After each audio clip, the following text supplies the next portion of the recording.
खोया हुआ गांव, द लॉस्ट विलेज।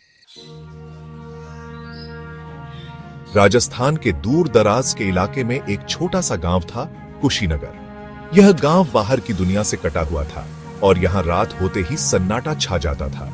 लेकिन इस गांव के बारे में सबसे डरावनी बात यह थी कि हर रात यहां से कोई ना कोई गायब हो जाता था। कोई नहीं जानता था कि ये लोग कहां जा रहे हैं। न उनकी कोई लाश मिलती थी और न ही कोई सुराग। गांव के लोग इतने डरे हुए थे कि सूरज ढलते ही अपने घरों के दरवाजे बंद कर लेते थे, लेकिन फिर भी कोई ना कोई लापता हो जाता था। एक दिन इस रहस्यमयी गांव में एक युवा पत्रकार अजय मिश्रा आता है। उसे इस गांव के बारे में खबर मिली थी और वह इस रहस्य को सुलझाने के लिए दृढ़ था। गांव के लोग उससे बात करने से कतराते थे, लेकिन एक बुजुर्ग रामलाल ने उसे सारी कहानी सुनाई। बेटा, इस गांव में रात को कोई भी बाहर नहीं जाता।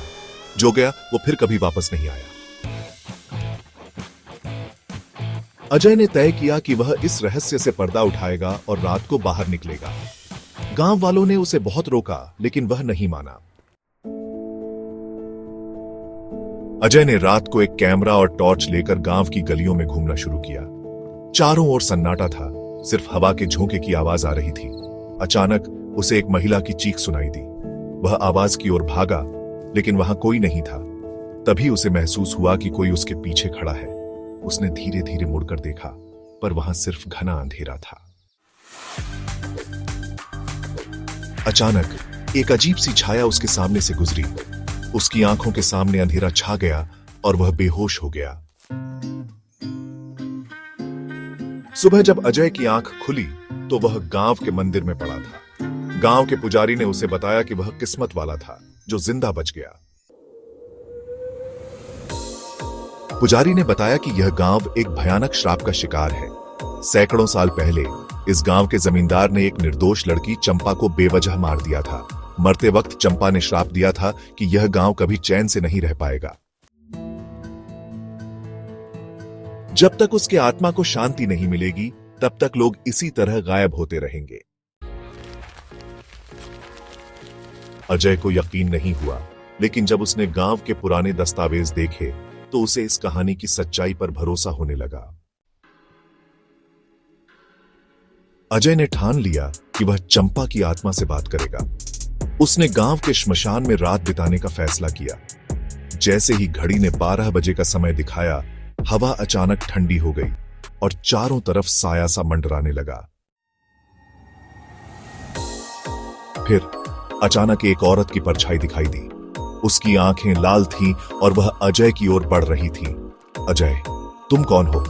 चंपा, मैं चंपा हूं और मैं इस गांव के हर इंसान से बदला लूंगी। अजय ने पुजारी द्वारा दी गई पवित्र राख उस पर फेंकी। एक भयानक चीख सुनाई दी और आत्मा धीरे धीरे मिटने लगी। अगले दिन गांव में कोई गायब नहीं हुआ। यह पहली बार था जब गांव वालों ने राहत की सांस ली। धीरे धीरे सब सामान्य होने लगा और गांव फिर से पहले जैसा शांत हो गया। अजय ने अपनी रिपोर्ट तैयार की और यह कहानी दुनिया के सामने लाई। लेकिन उसके मन में हमेशा यह सवाल बना रहा, क्या चंपा की आत्मा सच में खत्म हो गई या वह फिर कभी लौटेगी?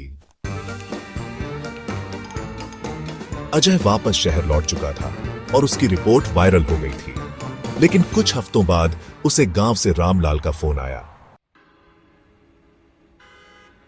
रामलाल ने कहा, बेटा, कुछ अजीब हो रहा है। रात को फिर से किसी की चीख सुनाई दी और इस बार हमने गांव के बाहर एक अजीब सा लाल निशान देखा है। अजय हैरान था। उसने सोचा था कि सब खत्म हो चुका है, लेकिन लगता था कि चंपा की आत्मा पूरी तरह से शांत नहीं हुई थी।